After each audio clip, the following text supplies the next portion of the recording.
In this video, guys, I'll be telling you how to make your developer option visible on your iPad if it is not visible, guys. So if you look at my settings and go to your privacy and security, guys, and if your developer option is not visible at the bottom of this setting, guys, then how to enable it? Like you can see that developer mode is not visible with lockdown mode.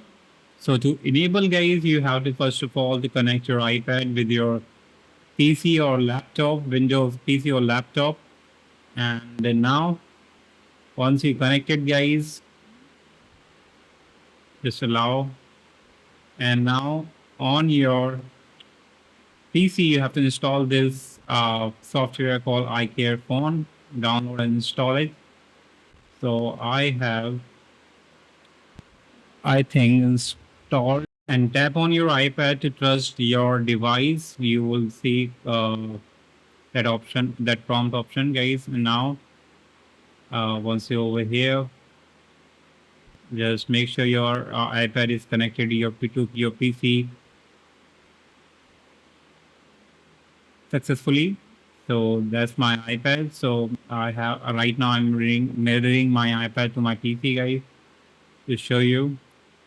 And now, guys, once you connected, now click on this developer tool option and just click on this open option, guys. And when you click on this open option, this will trigger the developer mode option, guys, on your iPad. So just click on next. When you click on next, this will trigger the developer mode option on your iPad, guys. So let me show you up this. That's how you can see that in my setting now the developer mode option is visible. Now to enable it, you have to just click on it and click just enable from here, guys, and click on. So to enable, you have to just restart your iPad, and that's how you can do it, guys. Hope you like it. Back to more for you guys. Till then.